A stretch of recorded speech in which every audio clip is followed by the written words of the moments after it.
வாசிக்கும் பொழுது அனைவரும் எழுந்திருப்போம்.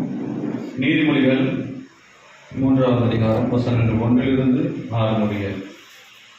நீதிமொழிகள் 3வது அதிகாரம் வசனங்கள் 1 to 6 முடிய. பக்கம் 764.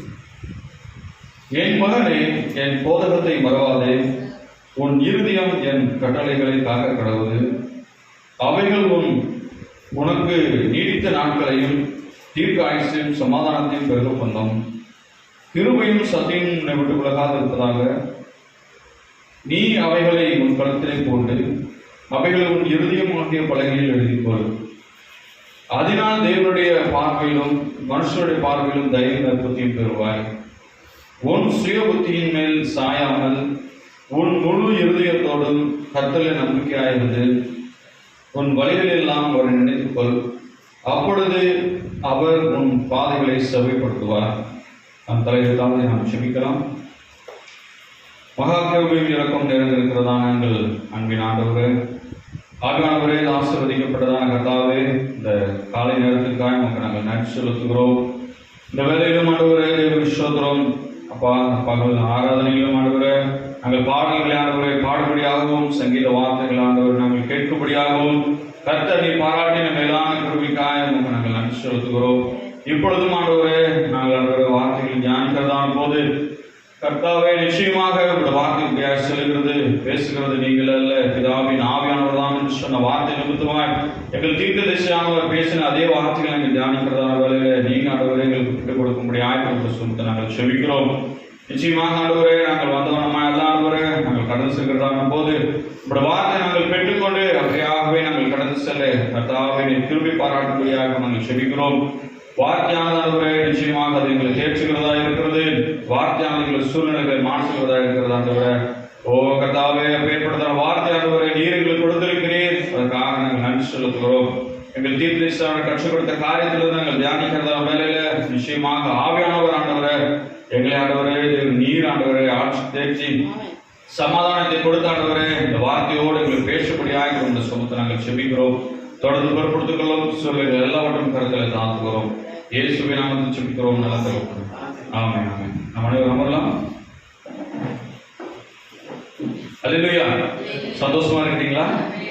நிச்சயமாக தேவனுக்குள்ளாக நம்ம அனைவரும் சந்தோஷமா இருக்கிறோம் விசுவாசிக்கிறோம். அல்லேலூயா. தேவன் நிச்சயமாகவே ஒரு பெரியவர். இந்த வேதத்திலிருந்து நம் வசனத்தை வாசிக்கலாம். நீதிமொழிகள் 3வது அதிகாரம் 4வது வசனத்திலிருந்து வாசிக்கிறேன். அதனால் தேவனுடைய பார்வையிலும் மனுஷனுடைய பார்வையிலும் தைரியம் அற்புத்தியும் பெறுவாய். உன் சுய புத்தியின் மேல் சாயாமல் உன் முழு இருதயத்தோடும் கர்த்தரில் நம்பிக்கையாயிருந்து உன் வழிகளில் எல்லாம் அவர் நினைத்துக்கொள். அப்பொழுது உன் பாதைகளை செவ்வைப்படுத்துவார். ஹல்லேலூயா, ஹல்லேலூயா. உன் சுய புத்தியின் மேல் சாயாமல். இந்த செய்தியினுடைய தலைப்பு உன் சுய புத்தியின் மேல் சாயாமல். தீர்க்கதரிசியானவர் 1960 20வது தேதி 1வது மாதம் தீர்க்கதரிசியானவர் கொடுத்த செய்தியிலிருந்து நாம் சில காரியங்களை நாம் தியானிக்கலாம். ஹல்லேலூயா. உன் சுய புத்தியின் மேல் சாயாமல். உன் சுய புத்தியின் மேல் சாயாதே. நம்முடைய சுய புத்தியின் மேல் சாய்ந்தால் தேவன் கிரியை செய்ய முடியாது. ஆகவே என்ன பண்ணணும் அப்படின்னா, நம்ம தேவனுடைய சிந்தைக்காக தேவனுடைய வார்த்தைக்காக நாம் நம்முடைய செவியை சாய்த்து நம்முடைய சிந்தை அவரோட பக்கமாக நாம் சேர்க்கும் பொழுது தேவன் நிச்சயமாக அவர் கிரியை செய்கிறவராக இருக்கிறார். நாம் நம்மளுடைய காரியத்தை எடுத்துக்கொண்டால் தேவன் அந்த இடத்துல கிரியை செய்ய முடியாது. ஹல்லேலூயா, ஹல்லேலூயா, ஹல்லேலூயா. பாருங்க, இந்த தீர்க்கதரிசியான ஒரு காரியத்தை சொல்கிறார். என்னது அப்படின்னா, நீங்கள் தேவனுடைய முன்னறிவில் இருந்தது உண்டானால் தேவனுடைய ஒரு பாகமாக இருக்கிறீர்கள். நீங்கள் தேவனுடைய குமாரன் அல்லது குமாரத்தியாக இருக்க ஒரே வழி நீங்கள் தேவனுடைய பாகமாக இருப்பதன் மூலமாகவே. ஹல்லேலூயா. நாம் தேவனுடைய பாகமாக இருந்தால் மாத்திரம்தான் தேவன் கிரியை செய்ய முடியும். அப்பொழுதுதான் நாம் என்ன பண்ண முடியும்? தேவனை சார்ந்திருப்போம் எல்லா காரியத்திலும். தேவனுடைய பாகமாக நாம் இல்லை என்றால் நாம் என்ன பண்ணுவோம்? நம்முடைய சிந்தையாகவும் நாம் நினைக்கிற காரியங்களை செய்வதாகவும் இருப்போம் என்று தீர்க்கதரிசி சொல்கிறார். பாருங்க, நித்திய ஜீவனுக்கு ஒரே ஒரு ஆதாரம் மாத்திரமே உண்டு, அது தேவன் மாத்திரமே. ஹல்லேலூயா. அவர் ஒருவர் மாத்திரமே இந்த நித்திய ஜீவனை உடையவராய் இருக்கிறார். நீங்கள் அவருடைய ஒரு பாகமாக தொடக்கத்தில் அவருடைய சிந்தையில் இருந்ததால் அவருடைய தன்மையாக இருக்கிறீர்கள். நாம் ஆதியில் என்ன பண்ணோம்? தேவனுடைய சிந்தையில் இருந்ததால் தான் என்ன பண்றோம்? அவருடைய நம்மளுடைய தன்மையாக இருக்கு. நிறைய காரியங்கள் வந்து தீர்க்கதரிசனம் வந்து நிறைய இதுல வந்து நிறைய வந்து நம்ம கற்றுக் கொடுத்துருக்கிறோம். புதிய காரியங்கள் இதுல வந்து பார்க்க போகிறோம். பாருங்க, அவர் தொடக்கத்தில் உங்களை குறித்து சிந்தித்ததால் அது உங்களை அவர் பக்கமாக இருக்கிறது. ஹல்லேலூயா. அதுதான் தேவனுடைய தன்மை. அப்போ ஆரம்பத்திலே தேவன் வந்து அவருடைய சிந்தையில வந்து நம்மளை வைத்திருந்ததுனால் தான் நாம் என்ன பண்ணுகிறோம், தேவனுடைய பக்கமாக இழுக்கப்படுகிறோம். அவர் வந்து நம்முடைய சிந்தையில வந்து அவர் வந்து நம்மளை வந்து நினைக்காமல் இருந்திருந்தால் நிச்சயமாக பண்ண முடியாது. இந்த இடத்துல வந்து நம்ம உட்கார்ந்து கொண்டு தேவனை ஆராய்ந்து கொண்டிருக்க முடியாது. ஆகவே தேவன் வந்து இந்த காரியத்தை வந்து பார்க்கிறார். கழுகும் கோழி குஞ்சுகளை வந்து நீங்க பார்க்கிறதான போது ரெண்டும் வந்து என்ன பண்ணுது அப்படின்னா, ஒரே இடத்துல வந்து அவர் அது மேய்ந்து கொண்டு இருக்கிறது, அது வளர்ந்து கொண்டு இருக்கிறது. ஆனால் அந்த கழுகும் கோழி குஞ்சுகளை பார்க்கிறதான போது கழுகு வந்து உன்னதத்திலே பறந்து கொண்டிருக்கிறதான போது அதனுடைய சத்தமானது கேட்கிறதான போது இந்த கோழி குஞ்சுகளும் கழுகும் ஒன்றாக இருக்கிறதான நேரத்தில் அதனுடைய சத்தம், கழுகான சத்தம் வந்து கேட்கிறதான போது கோழி குஞ்சுகளால் வந்து அதனால் என்ன பண்ண முடியல, புரிந்து கொள்ள முடியாது. ஹல்லேலூயா. எதனால் அதனால் வந்து புரிந்து கொள்ள முடியவில்லை என்றால், தேவனுடைய சிந்தையானது அந்த கோழி குஞ்சுகளுக்குள் இல்லை. அந்த கழுகுடைய சிந்தையானது அந்த கோழி குஞ்சுகளுக்குள் இல்லாததினால் தேவனை வந்து என்ன பண்ண முடியாது, கழுகை வந்து இந்த கோழி குஞ்சுகளால் வந்து புரிந்து கொள்ள முடியவில்லை. ஆனால் கழுகு குஞ்சு மாத்திரம் என்ன பண்ணுகிறது, அந்த கழுகினுடைய சத்தத்திற்கு இது வந்து செவி கொடுக்கிறது. ஹல்லேலூயா, ஹல்லேலூயா. அப்ப அந்த கழுகினை போல நாம் என்ன பண்ணணும், தேவன் வந்து கழுகாக இருக்கிறார். அவருடைய வார்த்தைக்கு வந்து நாம் என்ன பண்ணணும், செவி கொடுக்க வேண்டும். அவருடைய வார்த்தைக்கு எப்படி செவி கொடுக்க வேண்டும், அவருடைய சிந்தை, அவருடைய காரியம் வந்து நமக்குள்ள இருந்ததுனால தான் என்ன பண்ண முடியும், இது ரெண்டும் வந்து மேட்ச் ஆகும். அப்படி இல்லை அப்படின்னா என்ன ஆகாது, கழுகும் கோழி குஞ்சுகளை போல என்ன பண்ணுவோம், ஏதோ ஒரு சத்தம் வந்து எங்கோ வந்து கேட்டுக்கொண்டு இருக்கிறது என்ன பண்ணுவோம், அந்த சத்தத்துக்கு நம்மளால என்ன பண்ண முடியாது, செவி கொடுக்க முடியாது. ஹல்லேலூயா. தீர்க்கதரிசனம் வந்து தெளிவா சொல்றாரு பாருங்க. நிறைய வந்து கழுகு குஞ்சுகள் வந்து இந்த கீழே வந்து இருந்துச்சு அப்படின்னா, ஒரு கழுகுனுடைய சத்தம் வந்து கேட்கிறதான நேரத்தில் இது வந்து நான் என்னுடைய ஏதோ ஒரு எனக்குள்ளாக என்ன பண்ணுது, ஏதோ ஒரு காரியம் வந்து வைக்கப்பட்டிருக்கிறது. அந்த காரியம் என்ன பண்ணுது, அந்த கழுவினை நோக்கி வந்து இருக்கிறது.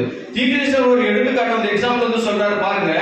ஒரு உலகத்தில் வந்து ஜீவிக்கிறதான நேரத்தில் ஒரு தாயான வந்து குழந்தைக்கு வந்து ஒரு பசியானது எடுக்கிறதான நேரத்தில் அவள் வந்து என்ன பண்ணுகிறார், உணவுக்காக தன்னுடைய தாயினை வந்து என்ன பண்ணுகிறார், அவள் வந்து தேடுகிறார். ஒருவேளை வந்து என்ன பண்ணுவாங்க, வேற ஒரு தாயை கொண்டு வந்து நம்ம அந்த இடத்துல வந்து கொடுத்தவர்களுக்கு வந்து நீ பால் கொடுமா அப்படின்னு சொல்லி சொன்னோம் அப்படின்னா அந்த குழந்தையால் என்ன பண்ண முடியாது, அதனை வந்து ஏற்றுக்கொள்ள முடியாது. ஹல்லேலூயா.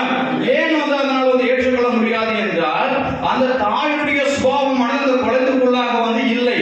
வேறொரு தாயினுடைய சுபாவம் என்ன பண்ண முடியல, அந்த குழந்தைக்குள்ளாக இல்லை. அதனால என்ன பண்ண முடியல, வேறொரு தாயத்தில் கொண்டு போய் இந்த குழந்தைய பசி ஆற்றணும் அப்படின்னு சொன்னா என்ன பண்ண முடியல, அந்த குழந்தையினால் வந்து பசி வந்து ஆற்றிக்கொள்ள முடியவில்லை. அது வந்து அதை கூட என்ன பண்ணுது, முரண்டு பிடிக்கிறது. அதனால் வந்து அதை வந்து ஏற்றுக்கொள்ள முடியாது. ஏன் அதனால் ஏற்றுக்கொள்ள முடியவில்லை என்றால், அந்த தாயினுடைய சுபாவமானது அந்த குழந்தைக்குள் இல்லாததினால். அப்போ உண்மையான தாயினுடைய சுபாவம் அந்த குழந்தைக்குள் இருக்கிறதுனால தான் என்ன பண்ணுகிறது, அந்த குழந்தை வந்து அமைதியான ஒரு சூழலை வந்து பெற்றுக்கொள்கிறது, தன்னுடைய பசி வந்து ஆற்றிக்கொள்கிறது. அதே காரியம் தான் தேவனுடைய சிந்தையானது நமக்குள்ளாக இருந்தால் மாத்திரம்தான் தேவன் கொடுக்கிறதான காரியத்தை நாம் வந்து பெற்றுக்கொள்ள முடியும். இந்த பெற்றுக்கொள்ள முடியும் அப்படின்னா என்ன பண்ண முடியாது, உலகத்தையும் உலகத்தினுடைய காரியம் நாம் வந்து நோக்கி பார்க்கக்கூடிய சூழ்நிலை வந்து நம்மளுக்குள்ளாக உண்டாகாது. ஏன் உண்டாகாது அப்படின்னா, தேவனுடைய சிந்தையானது நமக்குள்ளாக இருக்கிறதினால் உலகத்தையும் உலகத்தினுடைய காரியங்களை நிச்சயமாக நம்மளால் வந்து ஏற்றுக்கொள்ள முடியாது. இதேதான். அப்ப ஏன் இந்த குழந்தை வந்து இந்த தாயுடைய காரியத்தை வந்து உணவினை வந்து அதனால் வந்து பசியாற்றிக் கொள்ள முடியவில்லை என்றால், அது வந்து உண்மையான சிந்தை வந்து என்ன பண்ண முடியல, அந்த தாயினுடைய காரியம் அந்த குழந்தைக்குள்ளாக இல்லை. ஹல்லேலூயா. அதே போலதான் தேவனுடைய சிந்தையானது நம்மளுக்குள்ளாக இருந்தால் நிச்சயமாக என்ன பண்ண முடியும், தேவன் கொடுக்கிறதான ஆவிக்குரிய காரியங்களை வந்து நாம் பெற்றுக்கொள்ள முடியும். உலகத்தினுடைய எந்த ஒரு காரியங்கள் வந்தாலும் நம்மளால் வந்து அதை வந்து என்ன பண்ண முடியாது, ஏற்றுக்கொண்டு அதை வந்து ஜீரணிக்க முடியாது. நம்மளுக்குள்ளாக அந்த காரியம் வந்து செல்லாது. ஆகவே நாம் என்ன பண்ணணும், முதலாவது நாம் தேவனை சார்ந்து வாழ வேண்டும். நம்மளுடைய சிந்தையை கொண்டு நாம் எந்த ஒரு காரியத்தையும் செய்யக்கூடாது. எந்த காரியமாக இருந்தாலும் நாம் வந்து தேவனை சார்ந்துதான் இருக்க வேண்டும். ஹல்லேலூயா, ஹல்லேலூயா. பாருங்க, இந்த காலத்துல வந்து நம்மளுக்கு வந்து ஒரு கல்வி வந்து ஒரு முக்கியமான ஒரு காரியம் தான். நிச்சயமாக இந்த உலகத்தில் ஜீவிக்கிறதான நேரத்தில் வந்து நாம் வந்து ஸ்கூல் வந்து போயிட்டு இருக்கிறோம். ஸ்கூல் முடிச்சதுக்கு அப்புறம் என்ன பண்றாங்க, காலேஜ் வந்து சேர்த்து விடுறாங்க. காலேஜ் வந்து போனதுக்கு அப்புறம் என்ன பண்றாங்க, வேலைக்கு வந்து சேர்த்து விடுறாங்க. இந்த உலகத்தில் இருக்கிறதான நேரத்திலே வந்து நம்மளுடைய குழந்தைகளுக்கு வந்து இப்படியாக நம் தேவை, நம்மளுடைய காரியங்கள் வந்து இருக்கிறது என்று சொன்னால் நிச்சயமாக என்ன பண்ணணும், நித்தியத்திற்கு நாம் வந்து ஜீவிக்கிறதான போது நம்முடைய ஜீவியமானது எப்படியாக இருக்க வேண்டும். நாம் உலகத்திலே வந்து நம்முடைய காரியங்கள் எல்லாம் வந்து என்ன பண்ணிக்கிறோம், நாம் வந்து சரி பண்ணிக் கொள்கிறோம். ஆனால் நித்தியத்திற்காக நாம் என்ன பண்றதில்லை, எந்த ஒரு காரியத்தையும் செய்வதில்லை. நிச்சயமாக நாம் என்ன பண்ணணும், நித்தியத்திற்காக நாம் வாழ்கிறதான போது நம்மளுடைய சிந்தையை வைத்து நாம் எந்த ஒரு காரியத்தை சிந்தித்தோம் என்றால் அது வந்து தேவனுடைய பாதைக்கு நேராக நம்மளை வந்து வழிநடத்தாது. ஆகவே நம்முடைய சிந்தையை வைத்து நாம் வந்து சிந்திக்காமல் தேவனுடைய சிந்தையை மாத்திரமே நாம் கொண்டிருந்து என்ன பண்ணணும், ஆண்டவரே உம்முடைய சித்தம் எதுவோ அது என்னுடைய ஜீவிதத்தில் நடக்கட்டும் என்று நாம் ஒப்பு கொடுக்கிறதான போதுதான் தேவன் வந்து பெரிய செய்வார். ஹல்லேலூயா, ஹல்லேலூயா. சத்தமாடி சொல்லுவான் ஹல்லேலூயா. பாருங்க, இந்த ஒரு காரியத்தை பார்க்கிறோம். கோதுமையை நீங்கள் நிலத்தில் விதைப்பது போல் அது எவ்வளவு அழகாக இருந்தாலும் அதற்குள் ஜீவ அணு இல்லாமல் போனால் அதை உயிர்ப்பிக்கவே முடியாது. முதலில் அதற்குள் வந்து ஜீவ அணுவானது வந்து இருந்தாக வேண்டும். எந்த ஒரு காரியமாக தேவனுடைய சிந்தை, தேவனுடைய வார்த்தை, தேவனுடைய காரியமானது நமக்குள்ளாக இருந்தால்தான் தேவன் கொடுக்கிறதான காரியத்தை நாம் பெற்றுக்கொண்டு அதற்கு வந்து நாம் மறுமொழியாக வந்து நிச்சயமாக ஆமென் அல்லேலூயா சொல்ல முடியும். அல்லேலூயா. இல்லை என்றால் என்ன பண்ண முடியாது. இந்த கோழி குஞ்சுகளை போல நம்ம எந்த ஒரு காரியத்தையும் ஏதோ ஒரு சத்தம் எங்கேயோ ஒன்று கேட்கறாங்க, ஏதோ ஒன்று பேசிட்டு இருக்கிறாங்க அப்படின்னு என்ன பண்ண முடியாது, நம்மளால அந்த காரியத்தை செய்ய முடியாது. அல்லேலூயா. பாருங்க, அப்படித்தான் ஒவ்வொரு விசுவாசியும் இருக்கிறான். நீ இந்த உலகத்திற்காக பிறக்கவில்லை, நீ தேவனுடைய குமாரனாய் இருப்பதற்கென தேவனுடைய சாயலில் சிருஷ்டிக்கப்பட்டிருக்கிறாய். அல்லேலூயா. தேவனுடைய குமாரனாக இருக்கிறதுக்காக என்ன பண்ணிருக்கிறோம், தேவனுடைய சாயலாக தேவன் நம்மை சிருஷ்டித்திருக்கிறார். நீ கோழி குஞ்சுகள் முற்றத்தில் இருக்க வேண்டியவன் அல்ல, நீ ஒரு கழுகு. அல்லேலூயா. நாம் கோழி குஞ்சுகள் அல்ல, நம்ம எல்லாரும் யாருங்களா, நம்ம எல்லாரும் கழுகு. அல்லேலூயா. அப்ப இந்த கோழி குஞ்சு வந்து என்ன பண்ண முடியல, அதனால வந்து ஒரு தீர்க்கதரிசி மீண்டும் ஒரு காரியத்தை சொல்றாரு. என்னது அப்படின்னா, கழுகு வந்து என்ன பண்ணும், இருக்கிற பறவைகளிலே உயரமாக பறக்கக்கூடியது வந்து கழுகு தான். ஒரு சில காலத்துல என்ன பண்ணும் அப்படின்னா, இந்த பருந்து, இந்த புறா இல்ல காக்கா இதெல்லாம் என்ன பண்ணும் அப்படின்னா, பருந்து கழுகினை போல வந்து என்ன பண்ணணும், நாமளும் வந்து உயரத்துல வந்து என்ன பண்ணணும், பறக்கணும் அப்படின்னு சொல்லிட்டு என்ன பண்ணுமா, அதற்கு ஈக்குவலா வந்து போயிட்டே இருக்கும். ஆனால் குறிப்பிட்ட தூரத்திற்கு மேலாக போயிடுச்சு அப்படின்னா இந்த காக்காயும் சரி இந்த பருந்து சரி என்ன பண்ண முடியாது, அதனால வந்து அதற்கு மேலாக என்ன பண்ண முடியாது, பறக்க முடியாது. ஏன் அப்படின்னா அதோட ஈர்ப்பு விசையானது அதற்கு மேல வந்து அதனால என்ன பண்ண முடியாது, எடுத்துக்கொள்ள முடியாது. ஆனால் கழுகானது பாத்தீங்க அப்படின்னா அது வந்து என்ன பண்ணும், உன்னதத்திற்கு நேராக மேலே ஏறி செல்லும். அல்லேலூயா. ஏன் அப்படின்னா அதோட சிருஷ்டிப்பே வந்து அந்த மாதிரியான ஒரு சிருஷ்டிப்பு. அப்ப என்ன பண்ணும், உன்னதத்திற்கு நேராக நாம் வந்து என்ன பண்ணணும், நம்மளுடைய ஜீவித்தை வந்து நம்மளோட வாழ்க்கை வந்து நம்ம மேலே வந்து பார்க்கணும். ஆனால் நாம் வந்து இந்த கழுகு காக்காயை போலவோ இந்த பருந்தனை போலவோ இருந்தோம் என்றால் ஒருவேளை வந்து என்ன பண்ணலாம், நான் வந்து கழுகினை போல நான் வந்து பறந்து கொண்டிருக்கிறோம் என்று நினைத்துக் கொண்டிருப்போம். ஆனால் நிச்சயமாக என்ன பண்ண முடியாது, உன்னதத்திற்கு நேராக நாம் செல்ல முடியாது. அல்லேலூயா. ஆகவே நாம் என்ன பண்ணணும், கழுகினை போல உன்னதத்தை நோக்கி நாம் பார்க்க வேண்டும். அல்லேலூயா. சத்தமா சொல்லுமா அல்லேலூயா. பாருங்க, இந்த வசனங்களை நாம் வாசிக்கிறதா, என் மகனே என் போதகத்தை மறவாதே, உன் இருதயம் உன் கட்டளைகளை காக்கிறதற்கு கண்டிப்பா வாசிக்கும் பொழுது உன் சுய புத்தியின் மேல் சாயாமல் உன் முழு இருதயத்தோடும் கர்த்தரில் நம்பிக்கையாயிருந்து. அல்லேலூயா. உன் சுய புத்தியின் மேல் என்ன பண்ணக்கூடாது, சாயக்கூடாது. ஆனால் இந்த நீதிமொழிகளை நம்ம பார்க்கிறதா போது சாமன் என்ன சொல்லிக்கிறார் அப்படின்னா, உன்னுடைய சுய புத்தியின் மேல் சாயாத அப்படின்னா இவங்களுக்கு வந்து நீ என்ன பண்ணி கொடுங்க, ஸ்கூல்ல போய் படிக்காத, ஸ்கூல்ல போய் இந்த காரியங்களை செய்யாத, உனக்கு வந்து இந்த மாதிரி காரியங்களை வந்து பெற்றுக்கொள்ளாதே அப்படின்னு வந்து சொல்லலாம் சொல்றாரு. நீதிமொழிகளை சாலமோன் எந்த காரியத்தை எதனால சொல்லிக்கிறாருன்னா, உலகத்தினுடைய காரியங்கள் எல்லாம் என்ன பண்ணாத உன்னோட காரியங்கள் வந்து நீ செய்து கொள்ளாதே அப்படின்னு தான் சொல்றாரே தவிர நீ வந்து ரொம்ப அறிவு வந்து பெற்றுக்கொள்ள முடியாது, நீ வந்து படிக்காதே, நீ வந்து இந்த காரியத்தை செய்யாத அப்படின்னு சொல்லி நீ சாலமோன் வந்து சொல்லல. தீர்க்கதரிசன் எதை சொல்றாருன்னா, உலகத்தோடு என்ன பண்ணக்கூடாது, உன்னுடைய காரியங்கள் எதுவும் வந்து விடக்கூடாது. அதான் நம்ம வாசிக்கிற பாருங்க, சாலமோன் ஞானி வந்து தன் சுய புத்தியின் மேல் நாம் படித்ததின் மேல் சாயக்கூடாது என்று நாம் அறிவுரை கூறுகிறான். அவன் ஏன் அவ்வாறு கூறினான் என்று வியக்கிறோம். ஏனெனில் நமது நவீன ஞானம் வழக்கமாக மனித ஞானமாய் இருந்தது, தேவனுடைய வார்த்தைக்கு முரணாயுள்ளது. அதைத்தான் அவன் தன் மகன்களுக்கு புத்திமதியாக கூற முயல்கிறானே அன்றி அவன் படிப்படியாதவர்களாய் இருக்க வேண்டும் என்பதனால் அல்ல என்கிறான். அல்லேலூயா. இது புரியுதுங்களா? திருமணனுடைய வாசிக்கிற கவனமா கேளுங்க. ஏனெனில் நமது நவீன ஞானம் வழக்கமாக மனித ஞானமாய் இருந்தது, தேவனுடைய வார்த்தைக்கு முரணாயுள்ளது. அதைத்தான் அவன் தன் மகன்களுக்கு புத்தியாக கூற வேண்டும் என்று முயன்றானே அன்றி அவர்கள் படிப்பறியாதவர்களாய் இருக்க வேண்டும் என்பதனால் அல்ல என எண்ணுகிறேன்.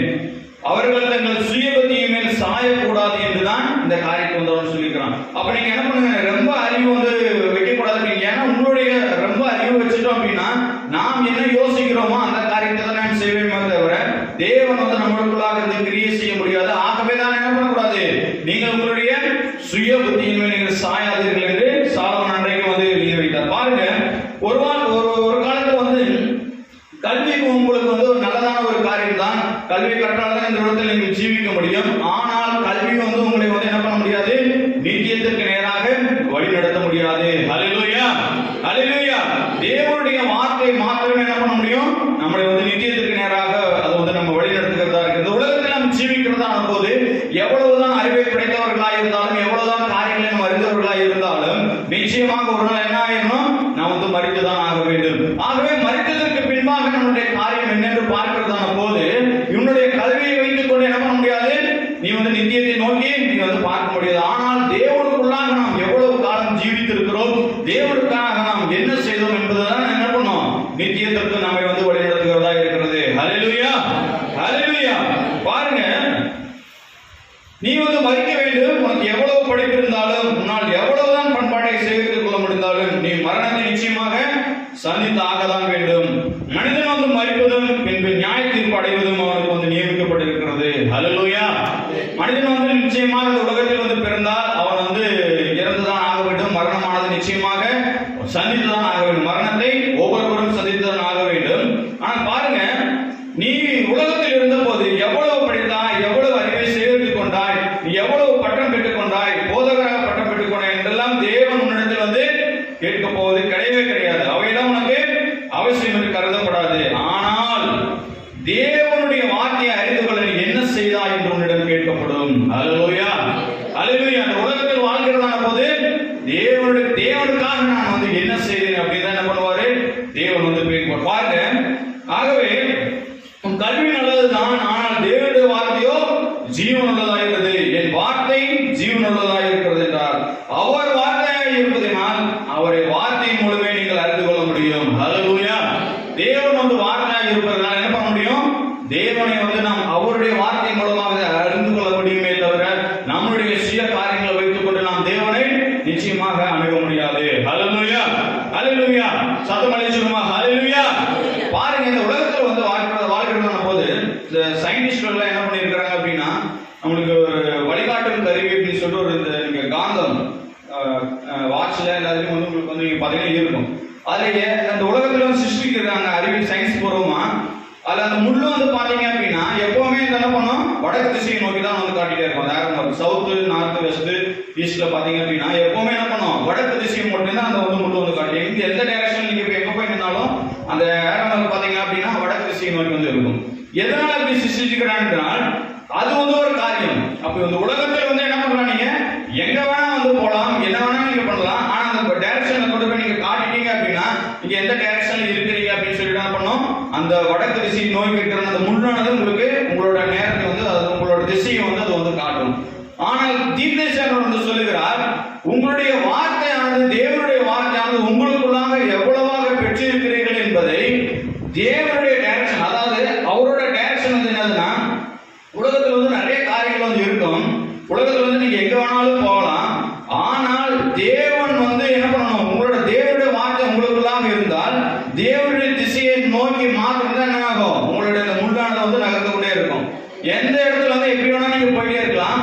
ஆனால் தேவனை நீங்கள் பெற்றிருந்தீர்கள், ஆனால் தேவனை மாத்திரம் தான் என்ன ஆகும், உங்க டைரக்ஷன் எல்லாம் போயிட்டே இருக்குமே தவிர வேற எந்த ஒரு திசையை நோக்கியும் நீங்கள் வந்து செல்லவே மாட்டீர்கள். ஹல்லேலூயா. ஆகவே இந்த உலகத்திலே வந்து விஞ்ஞானிகள் வந்து அப்படியாக வந்து சிருஷ்டித்து வச்சிருக்கிறாங்க அப்படின்னா, தேவன் வந்து நித்தியத்திற்காக நம்மளை வந்து என்ன பண்ணிக்கிறாரு, அவருடைய வார்த்தையை நோக்கி, அவரோட வார்த்தையை நோக்கி, அவருக்காகவே என்ன பண்ணணும், எந்த டைரக்ஷன் நீங்க எப்படி எப்படி திருப்பி வச்சாலும் என்ன பண்ணணும், நான் தேவனை மாத்திரமே நோக்கி பார்ப்பேன். ஹல்லேலூயா. எப்படி வேணா நீங்க என்ன வேணா பண்ணுங்க, நான் என்ன பண்ணுவேன், எந்த ஒரு திசையும் நான் நோக்கி பார்க்க மாட்டேன். தேவன் எந்த திசையில் இருக்கிறாரோ அதே திசையில் மாத்திரம் என்ன பண்ணுவேன், நான் வந்து நோக்கி பார்த்து கொண்டே இருப்பேன். ஹல்லேலூயா. தீர்க்கதரிசி வந்து தெளிவா அதுல வந்து சொல்லுகிறார். பாருங்க, அதை நான் வாசிச்சு காட்டிடுறேன். பரிசுத்த ஆவியானது திசை காட்டும்படி உங்கள் திசை வந்து வடக்கு நட்சத்திரம். பரிசுத்த ஆவி எப்பொழுதுமே வார்த்தை வந்து சுட்டி காட்டும். அது உங்களை தேவனுடைய வார்த்தைக்கு தவிர வேறு எதற்கும் வந்து வழிநடத்தாது.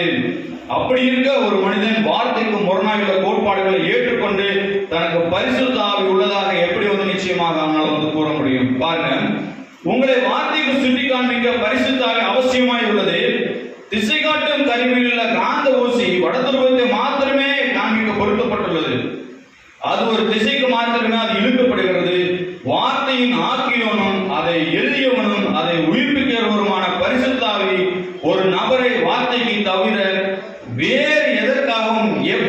சுற்றி பார்க்க முடியும். ஹல்லேலூயா.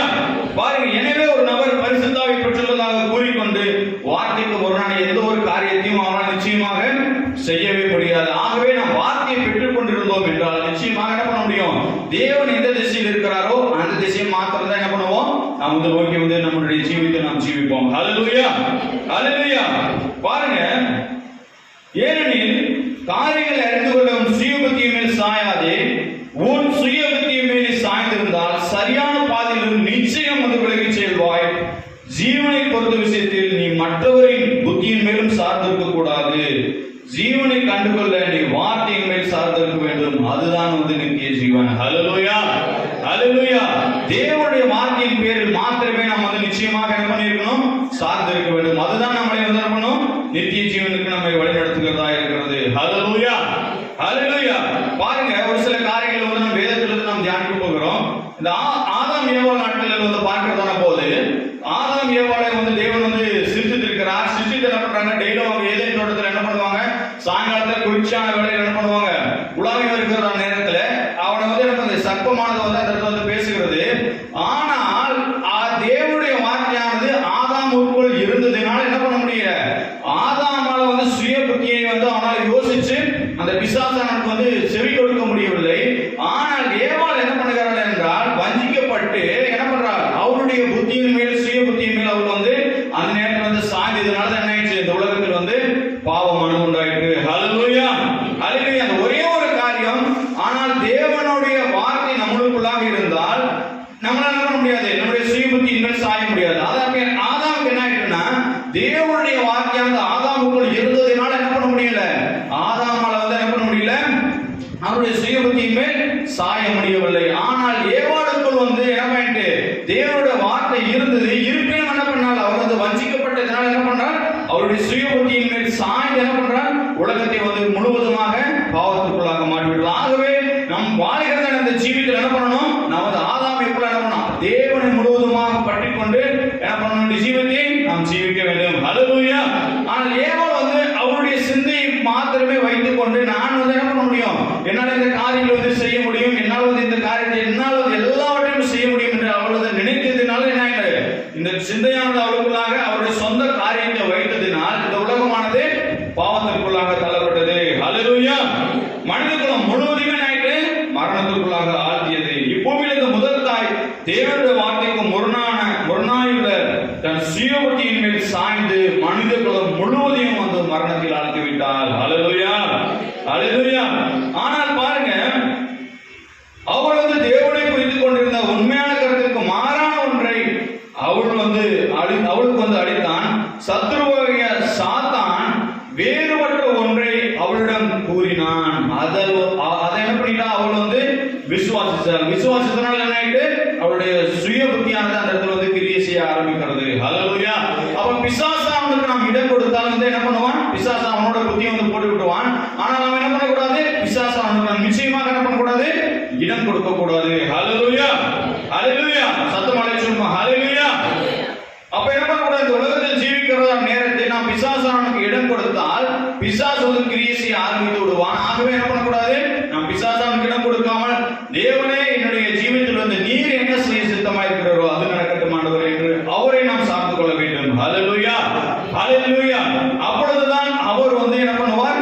கிரியை செய்ய ஆரம்பிப்பார். ஹல்லேலூயா. பாருங்க, இதுல இன்னொரு காரியத்தை நான் வாசிக்கிறேன். என் ஆடுகள் என் சத்தத்தை அறிந்திருக்கிறது. சத்தம் என்பது அவருடைய வார்த்தை. பாருங்க, என் ஆடுகள் சத்தத்தை அறிந்திருக்கிறது. அவைகள் என்ன பண்ணாது? அந்நியன் பின்னே வந்து செல்வதில்லை. வார்த்தைக்கு முரணாக போதிக்கும் வேத சத்தியத்தை அவைகள் வந்து புரிந்து கொள்ள முடிவது இல்லை. ஹல்லேலூயா. வார்த்தைக்கு முரணாக எந்த ஒரு காரியத்தையும் அவைகளால் என்ன பண்ண முடியாது? நம்மளால வந்து புரிந்து கொள்ள முடியாது. எதனால அப்படின்னா, இதுதான் இதுக்கு முன்னால நம்ம பார்த்தோம்.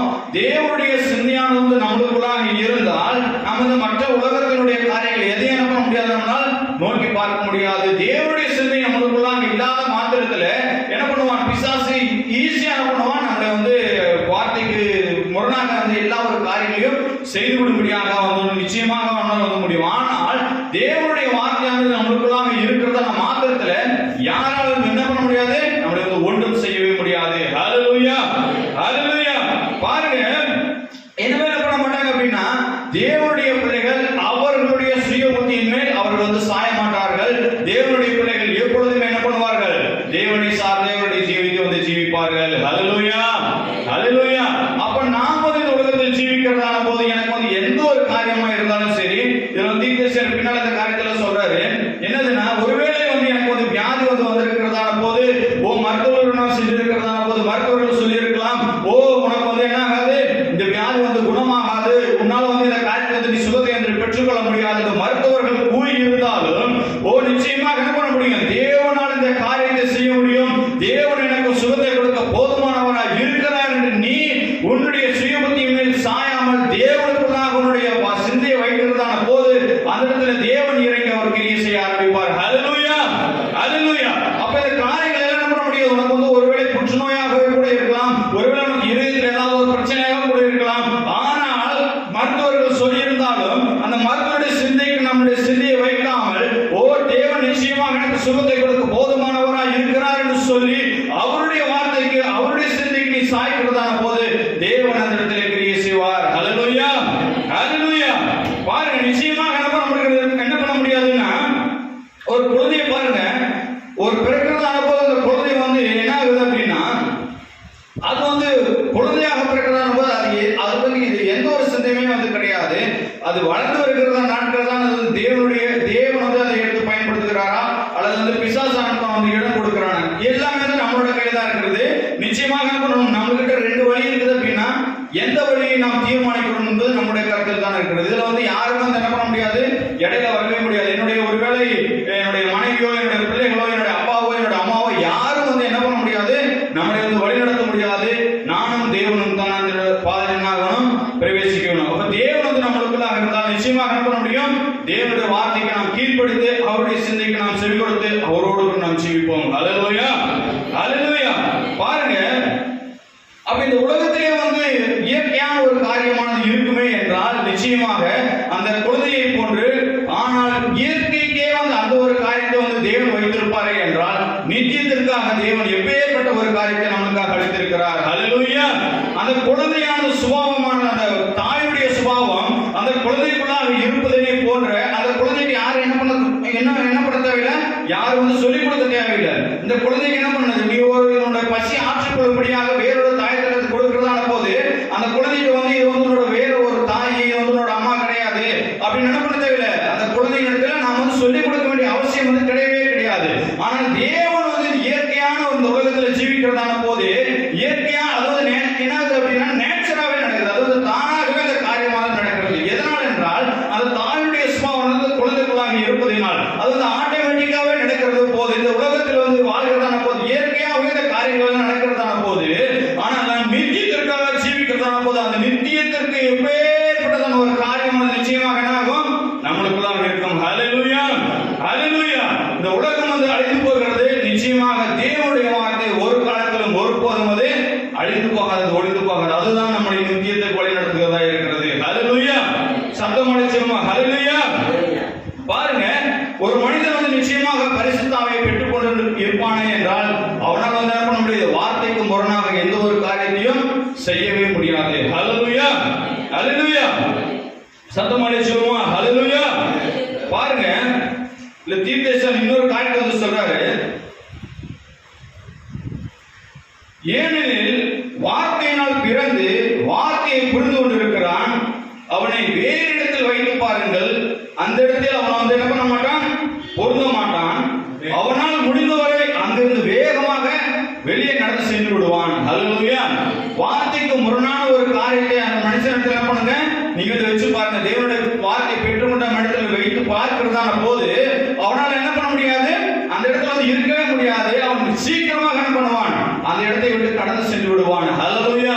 எதனால அப்படின்னா, அந்த கோழி குஞ்சு கழுவினை போலதான் என்ன ஆகாது, கழுவனுடைய சத்தத்திற்கு என்ன ஆகாது, இந்த கோழி குஞ்சுகள் செவி கொடுக்க முடியாது. ஏன் செவி கொடுக்க முடியாதுன்னா, ஏதோ ஒன்று என்ன பண்ணிட்டு இருக்கிறாங்க, பேசிட்டு இருக்கிறாங்க. அதனால என்ன பண்ண முடியல, என்னால் விளங்காத ஒரு சத்தத்தை நான் கேட்டுக்கொண்டிருக்கிறேன். வேதத்தில் ஒரு வசனத்தை நம்ம வாசிக்கிறதான போது 1 கொரிந்தியர்கள் நம்ம 14:8 நம்ம வாசிக்கிறதான போது, எக்காலம் விளங்காத சத்தமிட்டால் எவன் யுத்தத்திற்கு ஆயத்தம் பண்ணுவான். ஹல்லேலூயா.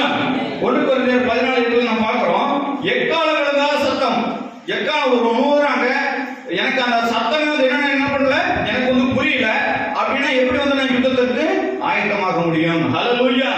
எனக்கு வந்து கேட்கிறதான சத்தமானது, ஓ நீ யுத்தத்திற்கு ஆயத்தமாக என்று சொல்லி அந்த சத்தமானது என்னுடைய காதில் துணிக்கிறதான போது நிச்சயமாக அந்த வார்த்தையை நான் பெற்றுக்கொண்டால் தான் என்ன பண்ண முடியும், அந்த வார்த்தையாக நான் வந்து மாற முடியும். அந்த யுத்தத்திற்கு என்னால வந்து நான் ரெடியாக முடியும். ஏதோ ஒரு சத்தம் எங்கே வந்து கேட்டுக்கொண்டிருக்கிறது என்று என்னால் இருக்குமே என்றால் நிச்சயமாக என்ன பண்ண முடியாது, அந்த யுத்தத்திற்கு என்னால் நான் வந்து ரெடியாக முடியாது. அப்ப எக்கால விளங்காத ஒரு சத்தத்தை நீ கேட்டுக்கொண்டால் எவனும் வந்து யுத்தத்திற்கு ஆயத்தம் பண்ண, எவனும் வந்து என்ன பண்ண முடியாது, யுத்தத்திற்கு ஆயத்தம் பண்ண முடியாது. இதுல வந்து தீர்க்கதரிசி ஒரு காரியத்தை சொல்றாரு பாருங்க. அவர் வந்து என்ன பண்றாரு, ஒரு மலைகள் அவர் வந்து வேட்டையாட செல்கிறதான போது என்ன பண்றாரு, தூரத்துல பாக்குறாரு நிறைய ஜாதியான மாடுகள், நிறைய மாடுகள் வந்து என்ன ரொம்ப மாடுகள் வந்து மேய்ஞ்சிட்டு இருக்குது. அதுல பாத்தீங்க அப்படின்னா சத்தங்கள் வந்து அங்கங்க இருக்கிறது ஒரு சத்தம் வரும். ஒரு மாடு ஒரு விதமா கத்தும், இன்னொரு மாடு இன்னொரு விதமா கத்தும், இன்னொரு மாடு இன்னொரு கத்தும். அப்ப அந்த மாடு கத்துக்கிறது அதனை சார்ந்த கண்டுபிடி ஏதோ ஒரு இடத்துல வந்து மேய்ஞ்சிட்டு இருக்கும். நிறைய மாடுகள் வந்து மேய்ஞ்சு கொண்டு இருக்கிறது, நிறைய ஜாதியான மாடுகள். எதுக்காக ஜாதியான மாடுகள் சொல்றேன்னா சத்தங்கள் வந்து வெவ்வேறான சத்தங்கள். அப்போ ஒரு மாடு வந்து அம்மா அப்படின்னு கத்துக்கிறதான போது அதோட கண்டுபிடி என்ன பண்ணும், இங்க ஆப்போசிட் டைரக்ஷன் ஒரு வந்து சவுண்ட் போடும். சத்தங்கள் வந்து நிறைய இருக்கு, வந்து கவனமா கேட்கல. சவுண்ட் வந்து நிறைய சவுண்ட் வந்து இருக்குது. ஆனால் எந்த சத்தமானது அம்மா அப்படின்னா அம்மா அப்படிங்கிறது, அம்மா அப்படின்னா வேற சத்தம். அப்ப அம்மா அப்படின்னா அந்த அம்மா அப்படிங்கிற சத்தத்தை வந்து கேட்கறதுக்காக ஒரு என்ன இடத்துல ஒரு கண்டுபிடியானது இருக்கிறது. ஹல்லேலூயா. அப்ப எவ்வளவுதான் கும்பல் இருந்தாலும் சரி, எவ்வளவுதான் ஆடு மாடுகள் வந்து மேய்ந்து கொண்டு இருந்தாலும் எந்த சத்தம் எங்கே போய் இருக்க வேண்டுமோ அந்த சத்தம் டைரக்டா போய் என்ன பண்ணும், அந்த கண்டுபிடி அந்த வார்த்தை வந்து ரிசீவ் பண்ணிட்டு என்ன பண்ணும், அம்மா அப்படிங்கிறது. அப்ப என்ன பண்ணும், கூட்டத்தில் வந்து இருக்கிறதான போது எவ்வளவு கூட்டமா இருந்தாலும் சரி அந்த தாயானது என்ன பண்ணுவோம், அந்த குழந்தையை நோக்கி வந்து ஓடும். அதான் அந்த தீர்க்கதரிசி சொல்ற, எவ்வளவு மாடுகள் வந்து மேய்ந்து கொண்டு இருந்தாலும் சரி, எவ்வளவு ஜாதியான மாடுகள் இருந்தாலும் சரி, அது எவ்வளவு கூட்டமா இருந்தாலும் சரி, அதோட சத்தம் என்ன ஆகும், அதற்கு வந்து என்ன மற்ற சத்தங்கள் எதுவுமே என்ன ஆகாது, அதோட காதுக்கு வந்து எதுவுமே கேட்காது. இதோட தாயோட சத்தம் அதோட குழந்தைக்கு மாத்திரம் தான் கேட்கும். அப்ப தேவனுடைய சத்தம், இந்த உலகத்தில் வந்து எவ்வளவோ சத்தங்கள் வந்து இருக்கிறது. இந்த உலகத்தில் ஜீவிக்கிறதான போது சத்தங்கள் வந்து என்ன ஆகும், விதவிதமான சத்தங்கள் வந்து உங்களுக்கு காதுக்கு வந்து என்ன ஆகும், எதுவுமே வந்து என்ன பண்ணக்கூடாது, கேட்கவே கூடாது, கேட்கவும் கேட்காது. எதனால கேட்காது அப்படின்னா இந்த தாய் வந்து என்ன சத்தம் போடுகிறாளோ அந்த சத்தத்தை வந்து ரிசீவ் பண்ணக்கூடிய பவர் வந்து என்ன ஆகுது, இந்த குழந்தைக்கு வந்து இருக்கிறது. எவ்வளவுதான் ஆடு மாடுகள் வந்து மேய்ந்து கொண்டு இருக்காலும் அதனால என்ன பண்ண முடியல, மற்ற சத்தங்களை எதுலையும் என்ன பண்ண முடியல, கேட்க முடியவில்லை. தேவன் கொடுக்கிறதான அந்த சத்தத்தை நான் வந்து பெற்றுக்கொண்டு என்ன பண்ணுகிறது, மீண்டுமாக இது வந்து பலன் கொடுக்கிறது, நான் வந்து இங்கே இருக்கிறேன் என்று. ஹல்லேலூயா.